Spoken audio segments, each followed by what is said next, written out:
లేదంటే ఎవరితో ఫ్రెండ్షిప్ చేసి ఆడేదో ఒక రోజు మాపేస్తాడనమాట మనకి. ఆడేం చెప్తాడంటే, ఒరే బాబు కాంపిటేటివ్ అవ్వట్లేదు, టైం వేస్ట్, వాళ్ళకి కెమికల్ కంపెనీ వెళ్ళాడు, వాడికి 1,30,000 జీతం, 1,00,000 2,00,000 జీతం అని చెప్పేసరికి మనం ఏం చేస్తున్నాం, మళ్ళీ అక్కడికి వచ్చేసరికి కొంత మళ్ళీ స్టార్ట్ చేస్తున్నాం. ఇది ఇలా పోతుంది, అది అలా పోతుంది. మళ్ళీ అక్కడ 12,000తో స్టార్ట్ అవుతున్నాడు. అయినా సరే వాళ్ళు తక్కువ ఉన్నా ఎక్కువ ఉన్నా వదలకుండా చక్కగా కష్టపడి జాబ్ కొట్టి ఈరోజు constable, AP civil constable Rajahmundry east గోదావరిలోనే మనోడు జాబ్ కొట్టాడు. 146 మార్కులు వచ్చే తక్కువేం కాదు.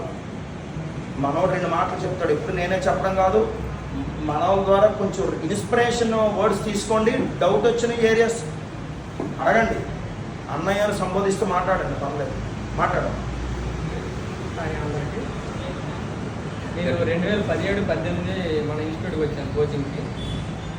మన ఇన్స్టిట్యూట్ స్టూడెంట్స్ కోసం సార్ ఎక్కువ అంటే చోట అందరూ ఏం చేస్తారంటే డబ్బులు వచ్చాయి, బ్యాచ్ వెళ్ళింది లేకపోతే లేదు అని చూసుకుంటారు. అలా ఏం కాకుండా గెస్ట్ ఫ్యాకల్టీని తీసుకొచ్చి స్టూడెంట్స్కి ఎంతవరకు మనం యూజ్ అవుతామనేసి ఎక్కువ ఆలోచిస్తారు.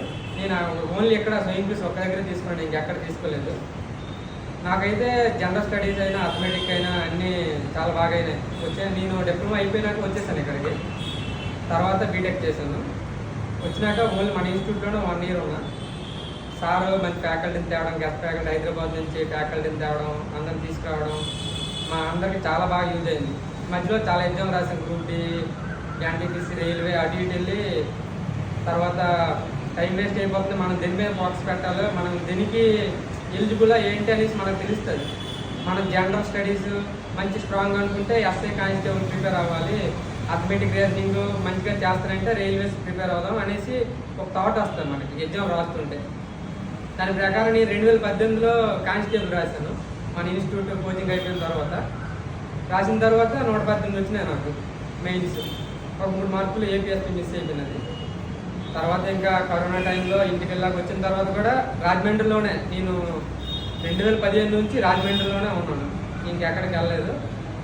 కొందరు ఏం చేస్తారంటే ఒక 2 ఇయర్స్ అంటే ప్రిపేర్ అవుదాం, రాకపోతే వేరే దానికి వెళ్ళిపోదాం అనేసి ఆ థాట్ మీద వస్తారు. అంటే ఇంటి దగ్గర ప్రాబ్లమ్స్ ఉండొచ్చు, లేకపోతే ఏవో పర్సనల్ ప్రాబ్లమ్స్ ఉండొచ్చు.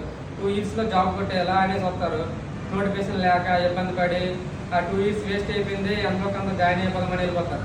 కానీ కాంపిటేటివ్ ఫీల్డ్లోకి వచ్చాక ఓపిక ఉండాలి, బాగా మెయిన్ ఓపిక ఉండాలి. తర్వాత ఇప్పటికే మనం జాబ్ కొట్టాలనే ఒక ఇది ఉండాలి. మీరు నోటిఫికేషన్ పడిన తర్వాత మనం ప్రిపేర్ అవుతాం, ఎంతవరకు నార్మల్గా ఇచ్చేద్దామంటే అవ్వదు. మీరు 80% మీరు కాంపిటేటివ్ ఫీల్డ్ కొత్త అనేటప్పుడే క్లియర్ చేసుకొని ఆ 20% ఎగ్జామ్స్ ముందు మీరు రివిజన్ లాగా ఇచ్చేసుకోవాలి. అంతేగాని నోటిఫికేషన్ పడిన తర్వాత ప్రిపేర్ అవుదాం, ఇప్పుడు నార్మల్గా క్లాసులకు వచ్చేసి తిరిగేద్దాం అప్పుడు ఇచ్చేద్దామంటే కొంచెం అప్పటికి ఇబ్బంది అయిపోతుంది, బాగా స్ట్రెస్ తీసుకోవాల్సి వస్తుంది. కాబట్టి మీరు అందరూ ఇప్పుడే కొత్తగా వచ్చారా లేకపోతే ఏమో మాకు తెలియదు, కానీ ప్రతి ఒక్కరికి సక్సెస్ అనేది వస్తుంది, కొంచెం వెయిట్ చేయాలి అంతే. మంచి నోటిఫికేషన్ మీరు దేనికి ఎలిజిబుల్ ఏంటి అని సిక్ చేసుకొని దాన్ని గోల్ పెట్టుకోండి, దానికి చదువుతుంటే సరిపోతాయి. ఆన్లైన్ టెస్టులు రాయడం, తర్వాత ఇప్పుడు మన ఫ్యాకల్టీ చెప్తారు, వాళ్ళు చెప్పినా ఎంత చెప్పినా ఒక 50-60% వరకు వాళ్ళు ఇచ్చేస్తారు, మిగతాదంతా మనం ప్రిపేర్ అవ్వాల్సింది ఉంటుంది. ఆయన హైదరాబాద్ నుంచి ఫ్యాకల్టీ తెస్తారు, మీరు ఇప్పుడు తక్కువ మంది ఉన్నారు, మీకు కూడా హైదరాబాద్ ఫ్యాకల్టీనే తీసుకొస్తారేమో నాకు తెలిసి. కాబట్టి ఇన్స్టిట్యూట్ని బాగా యూజ్ చేసుకోండి. ఎన్నిసార్లు ఫ్యాకల్టీ వస్తే అన్నిసార్లు క్లాస్కి వచ్చాను. క్లాసు ముందు కంప్లీట్గా వినండి, అన్ని క్లాసులు వినేదాకా. అప్పుడు మీ ప్రిపరేషన్ ఇంకా స్టార్ట్ చేసుకుంటే బాగా సక్సెస్ అవ్వడానికి చాలా దగ్గరలో ఉంటారు. ఇప్పుడు నోటిఫికేషన్లు పడతాయి, అందరూ ఒక్కొక్కరు ఒక్కొక్క కాంపిటేటివ్ ఫీల్డ్ ప్రిపేర్ అయ్యి ఉంటారు. ఒకరు రైల్వేస్, ఒకరు అంటే గ్రూప్స్, తర్వాత ఎస్ఎస్సి అన్నీ ఉంటాయి. మన ఇన్స్టిట్యూట్ అన్నిటికీ బాగానే చెప్తారు, సార్లు బాగా యూజ్ చేసుకొని ఏమైనా డౌట్లు వస్తే నాయుడు సార్ అయితే మనకి స్టూడెంట్స్కి బాగా ఫేవర్.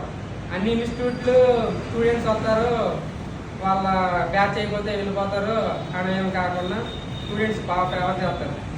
నేను అప్పుడప్పుడు ఏమైనా గెస్ట్ ఫ్యాకల్టీ వచ్చేటప్పుడు క్లాసులు కూడా వచ్చేవాళ్ళు, నాకు ఏ రిస్ట్రిక్షన్స్ ఏమి ఉండేవి కాదు, వచ్చి క్లాసులు వినగా ఇప్పుడు కనిపిస్తారు. రాజమండ్రిలో ఉంటాం కదా, కనిపించేటప్పుడు చదవండి వదిలేకండి. చాలామంది నాతో ఉన్న వాళ్ళందరూ వెళ్ళిపోయినారు ఈ కరోనా వచ్చాక. తర్వాత ఇంటి దగ్గర ప్రాబ్లమ్స్ ఉండి చాలామంది వెళ్ళిపోయారు. కానీ అలా ఉండడం వల్ల కొంచెం అచీవ్ చేసామని అనిపించింది. మీరు కూడా టైం తీసుకుంటారు. కాంపిటేటివ్ ఫీల్డ్ ఇప్పుడు కాంపిటీషన్ ఎలా ఉందో తెలుసు కదా. ఇప్పుడు ఈ ఎస్ఐ కానిస్టేబుల్ కట్ ఆఫ్లే 150లో శ్రీకాకుళం విజయనగరం జిల్లా అయితే చాలా దారుణంగా ఉన్నాయి. మీ లేడీస్కి కూడా చాలా దారుణంగా ఉన్నాయి. కాబట్టి దానికి తగ్గట్టు ఎంత కష్టపడాలా ఏంటి అని తెలుస్తుంది మీకు. దాని ప్రకారం గట్టిగా ప్రణాళిక వేసి ప్రిపేర్ అవ్వండి. ప్రిపేర్ అయితే కొంచెం టైం పడుతుంది కానీ అందరూ సక్సెస్ పొందుతారు.